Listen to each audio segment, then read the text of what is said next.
Hello everyone. अब जैसे कि आपको पता है कि document verification and document uploading form filling MBA CET के लिए शुरू हो गया है। So I have had a few students with a few queries regarding form filling. So here I am making this video to help you guys out as to what is the procedure, क्या करना है और इसके आगे क्या होने वाला है। सबसे पहले अगर आप important dates में जाएंगे तो यहाँ पे important dates दी गई है।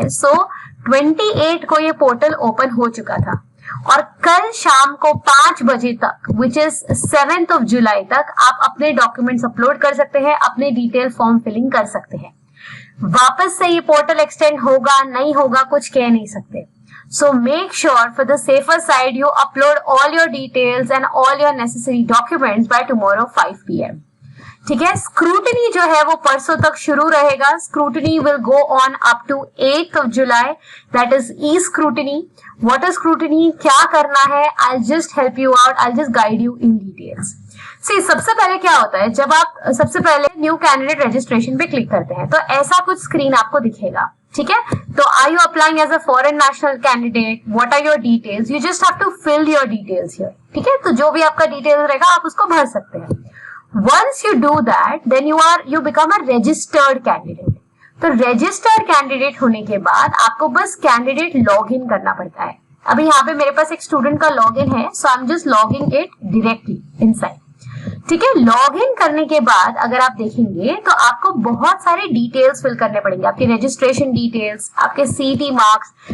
If you want to upload any other exam apart from CET, which is CMAT, ZAT, ATMA, anything, you can upload those exam scores as well.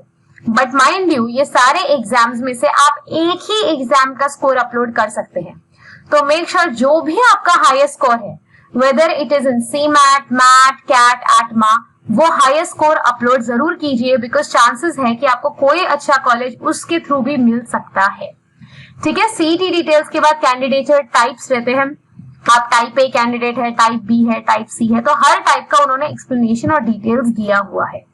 उसके बाद if you belong to the physically disabled category you are supposed to fill the PWD details also. Guys, also if you want to apply via EWS which is economically weaker section, और you want to apply for the TFWS which is tuition fee waiver scheme, उस case में आपको अपना income certificate upload करना compulsory है। If your income is below 8 lakhs, you are supposed to upload your income certificate as well. ठीक है, उसके बिना वो प्रोसेस आगे बढ़ेगा ही नहीं। Otherwise, you will be considered as a normal regular candidate. If you belong to any particular caste like OBC, SC, ST, तो आपको अपना caste validity certificate भी अपलोड करना जरूरी है। अगर वो अपलोड नहीं करेंगे, अगर आपने अप्लाई किया है लेट से, तो उसको आपको जो रिसीट मिला होगा आप वो रिसीट भी अपलोड कर सकते हैं। But if you have nothing to prove, then you will be considered as an open candidate only. So make sure you have the necessary documents with you. नहीं है बट इसी साल सीईटी कॉलेजेस में admission लेना है, तो you can, the last resort would be कि आप as an open candidate register कर सकते हैं।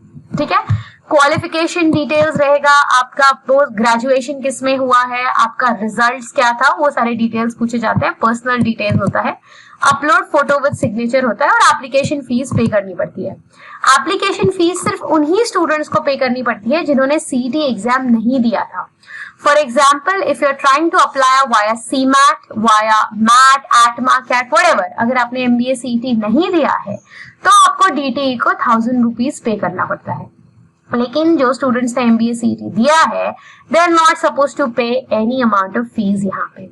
और जो सबसे इंपॉर्टेंट स्टेप होता है विच इज स्क्रूटनी सेंटर। ठीक है, यहाँ पे अभी ये स्टूडेंट का कंप्लीट हो गया है इसलिए उसका कंप्लीट दिखा रहा है, बट इनिशियली आपको ये इनकम्प्लीट दिखाएगा। तो इनकम्प्लीट दिखाएगा तो आपको क्या करना है, आपको फिजिकली जाके स्क्रूटनी सेंटर में, I just give an example, scrutiny centre में जाके अपने सारे डॉक्यूमेंट्स वेरीफाई कराने। तो ये पोर्टल पे आप देखेंगे तो यहाँ पे लिस्ट ऑफ स्क्रूटनी सेंटर्स है।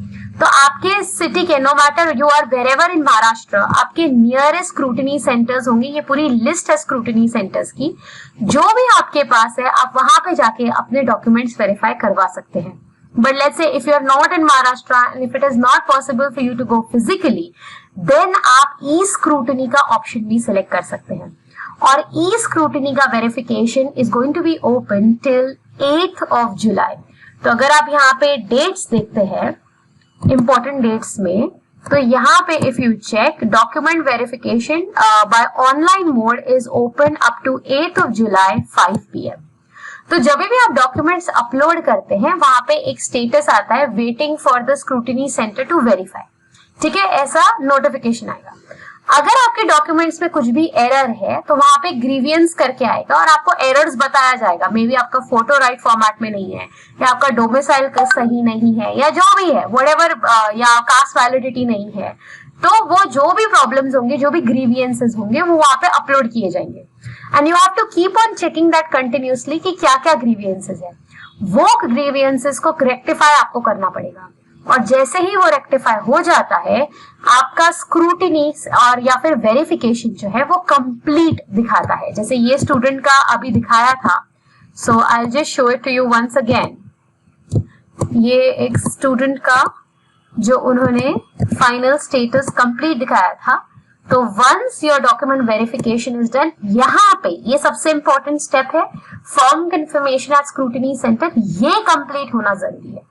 क्योंकि जब तक आप ये स्टेप कंप्लीट नहीं करते हैं, you are not eligible to participate in CAP rounds.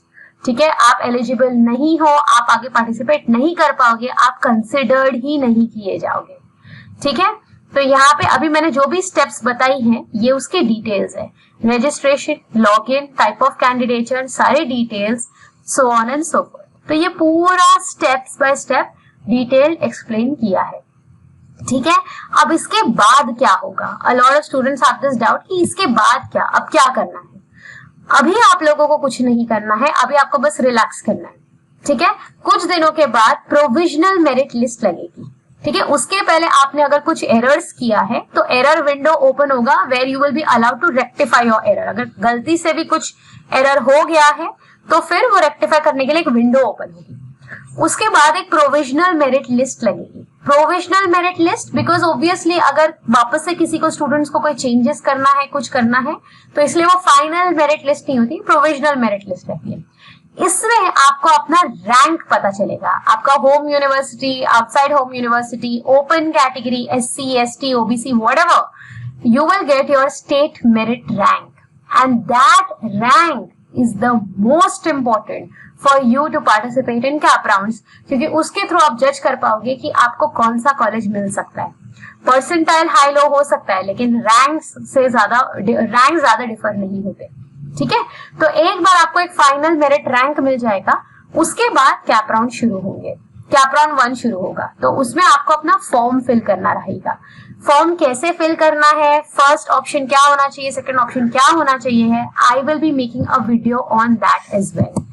In the meanwhile मैं आपके साथ एक ये एक्सेल शीट शेयर करने वाली हूँ. ये एक्सेल शीट में मैंने ऑलरेडी लास्ट ईयर के कैप राउंड 3 के कट ऑफ्स मेंशन किए हैं. So for example if you talk about Jamunalal Bajaj, यहाँ पे ये जो 58 है, 58 इज द रैंक कि 58th रैंक स्टूडेंट को जमुनालाल बजाज मिला था last year, which is 99.92 percentile as per last year.